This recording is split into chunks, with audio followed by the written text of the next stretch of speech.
نظریے ہے اس کی بنیاد شرک پر ہے۔ ایک مسلمان اگر کہتا ہے کہ ہمارا نظریہ حکومتی نظریہ جمہوریت ہے، جس جمہوریت کے بانی اور اس کے فکر ڈالنے والے مغرب ہے، تو در حقیقت مشرکانہ سوچ ہے۔ اس جمہوریت میں خدا کے لیے کوئی مقام نہیں ہے۔ مغربی جمہوریت میں ایک پاگل کو حق ملتا ہے قانون سازی ادارے میں بھی ووٹ ڈالے اور حکومت میں بھی ووٹ ڈالے، یعنی اس کے ووٹ سے صدر بنے گا، اس کے ووٹ سے وزیر اعظم بنے گا، اس کے ووٹ سے پارلیمنٹ کے قانون ساز افراد جائیں گے، لیکن خدا کو ایک ووٹ کا حق نہیں ہے۔ مغربی نظام کی بنیاد اس بات پر ہے کہ انسان کے اوپر حکومت کرنے کا حق کسی اور کو نہیں، صرف خود کو حق ہے۔ انسان کے لیے قانون بنانے کا حق کسی اور کو نہیں، صرف اس کے لیے حق حاصل ہے۔ یعنی خدا کو حق نہیں ہے کہ میرے لیے قانون بنائے، خدا کو یہ حق نہیں ہے کہ میرے اوپر حکومت کرے، یہ حق صرف میرا ہے، اور میں اپنا حق کسی کو نمائندہ بنا کر اسمبلی میں بھیجتا ہوں یا اس کو حکومت کرنے کے لیے معین کرتا ہوں۔ اس کی بنیاد یہ ہے کہ میرے اوپر نہ حکومت کرنے کے کسی کو حق ہے خدا کے ساتھ، خدا سمیت، اور نہ میرے اوپر قانون بنانے کا، کسی کا قانون میرے اوپر لاگو نہیں ہو سکتا ہے، مجھے حق ہے۔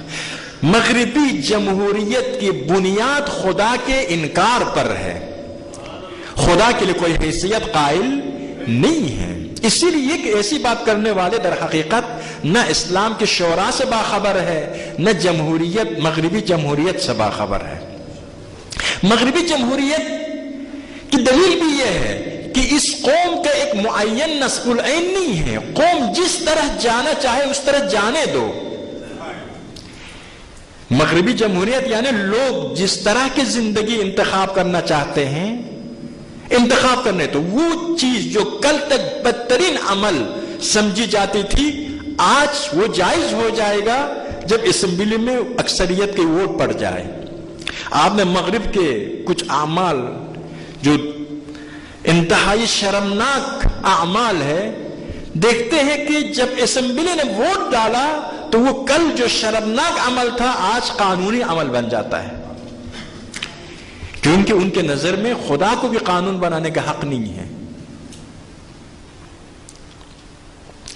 تو اسی لیے اسی طرح سے بامقصد نہیں ہے انسان مغربیوں کی نظر میں۔ مغربیوں کے نظر میں انسان ایک حیوان ہے جو ترقی یافتہ ہے، اس کے سامنے کوئی مقصد اور نصب العین نہیں ہے کہ جس کے طرف روان دوان ہو، جس طرف خود جانا چاہے اس کو جانے دے۔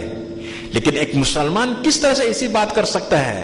مسلمان امت ہے، بامقصد ہے، نصب العین ہے، بندے خدا ہے، اس منزل کی طرف جانا چاہیے جس منزل کو خدا نے معین کیا ہے، اس صراط المستقیم پر چلنا چاہیے جس صراط المستقیم کی نشاندہی قرآن و سنت نے کی ہے۔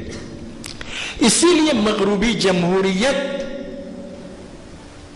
کے لیے اسلام میں کوئی مقام نہیں ہے، کوئی حیثیت نہیں ہو، نفی ہے خدا کے بعد۔ لیکن اسلام اگر جمہوریت کو قبول کرتا ہے اس کو مسلمان بنانے کے بعد قبول کرتا ہے، یعنی اسلام کے دائرے کے اندر قرآن و سنت کے اطاعت کرتے ہوئے انسانوں کو ہم اختیار دیتے ہیں۔ اسلام کے دائرے کے اندر خدا کی بندگی کرتے ہوئے، شریعت کی پابندی کرتے ہوئے، جتنی شریعت نے اجازت دی ہے، جتنے قرآن نے اجازت دی ہے، جتنے سنت نے اجازت دی ہے، اتنا انسانوں کو اختیار ہے اپنی زندگی میں۔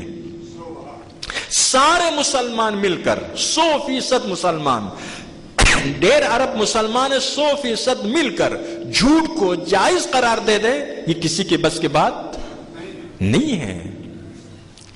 تو یہاں سے پتہ چلتا ہے یہ پہلا اس مسئلہ کو حل کرے کہ مغربی جمہوریت